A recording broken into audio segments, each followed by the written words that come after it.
very distant now, so it's always really interesting to return to it, even though it's only been a couple of years. But I'm going to start actually with a new work, a new work that's really kind of unedited, that's part of a practice that I've been working on.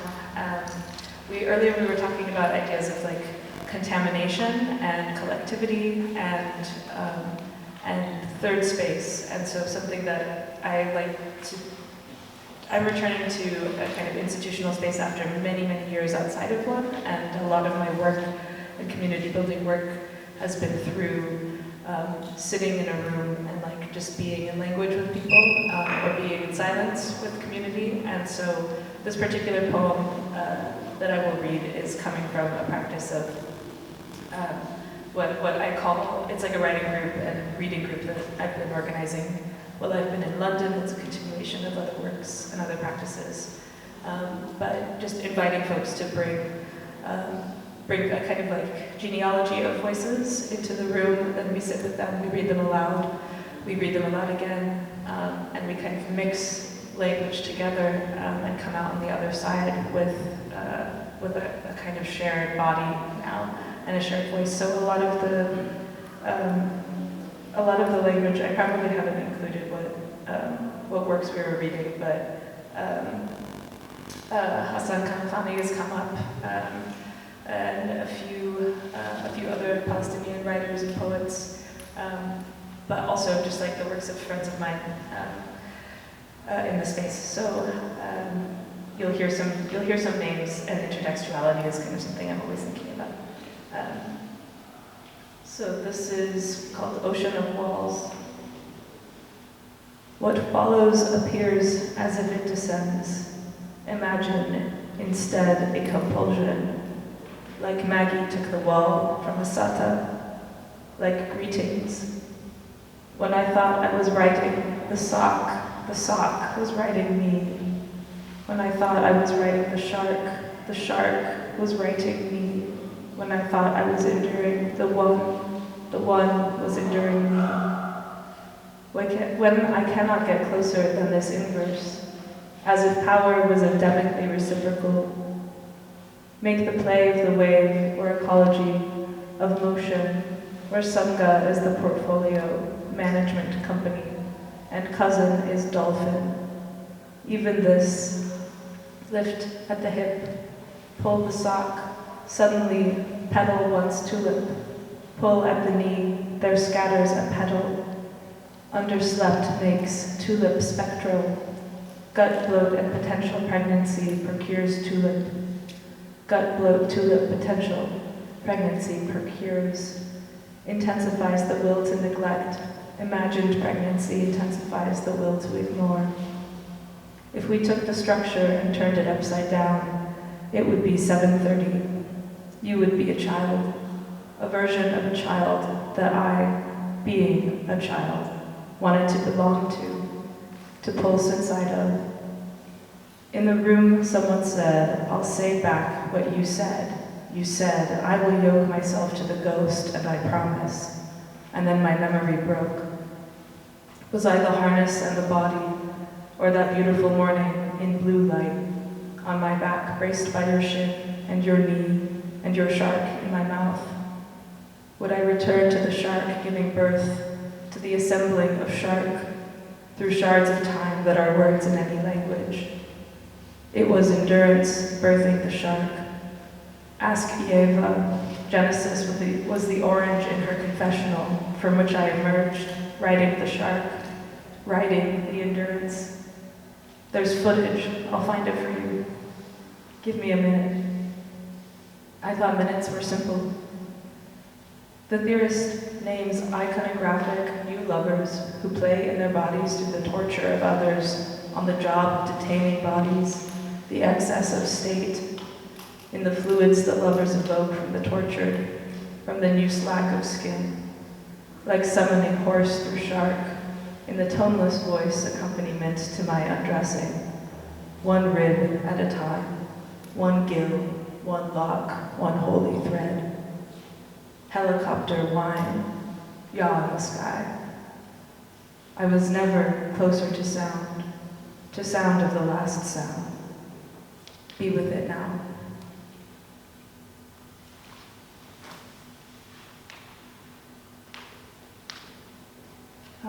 Okay, so now I'm going to read the poem Distro, which is out of order in your pamphlet. And it's the last poem in my book, Time Regime. And Time Regime,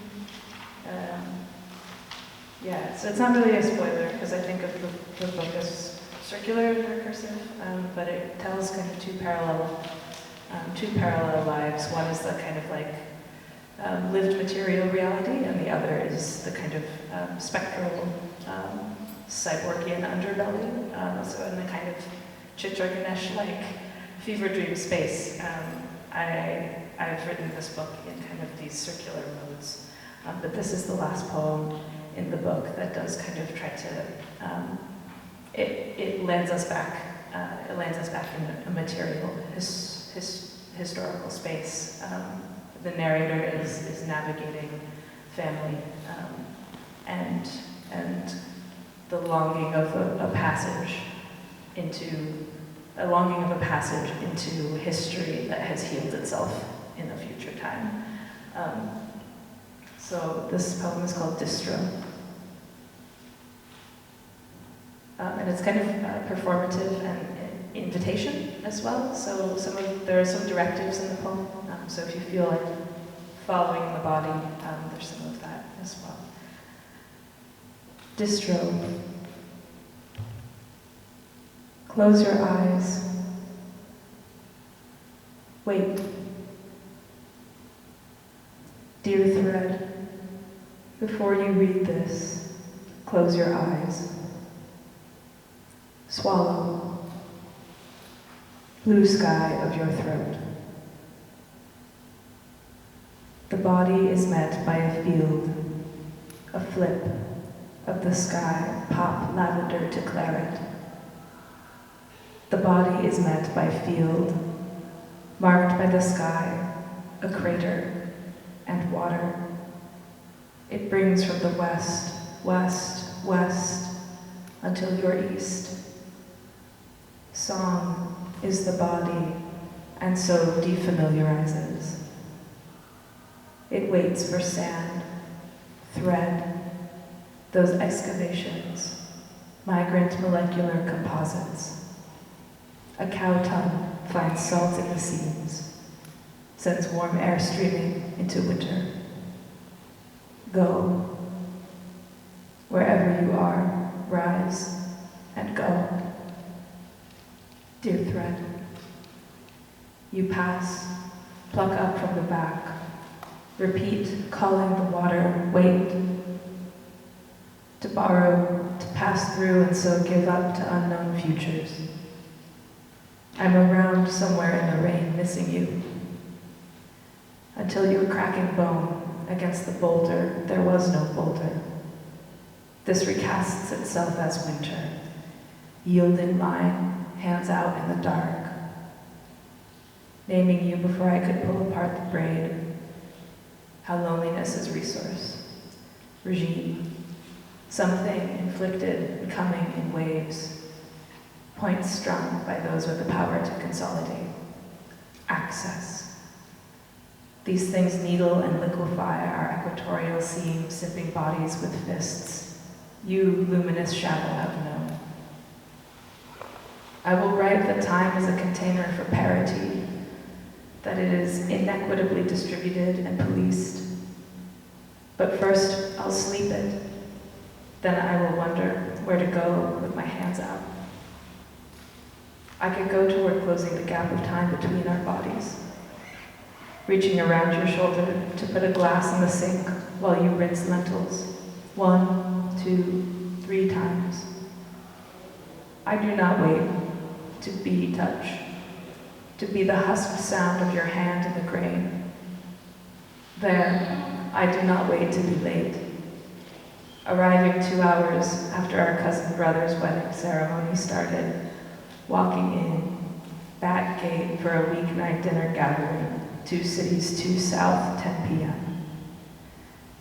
Dear thread, But we arrived 2 hours early, just to sit in the room humid with nearly boiling tea, and nod off, while in a past the wall and the lamps, someone wraps the cloth of view around their head. Circle, talk, close your eyes. In some kind of rain, I could touch you on the trail, and trail the gaps between your knuckles, the hot hollow of reworked sand and your mother's sweat, 80 years ago, on another continent of blood at your back. Dear thread, how do we approach the tension? But I'm still around, missing you, beaming you in. Blue sky of your throat. The body is met by, and a flood, not rise.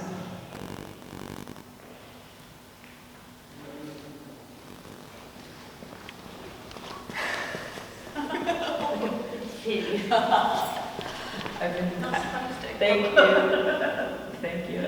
As everyone knows, I've been awake for a really long time, so my voice is just shot. I don't think I have time for another poem, but I will say that we encountered, maybe in that last poem, like brown family time, which I love to think about, and I love to think about being late as taking back our bodies from a capital colonial regime a bit, and just like really enjoying and savoring the kind of, elongations of space that we get to share together. So I'm just really happy and grateful that you're all here. I'm gonna pass it to Candice.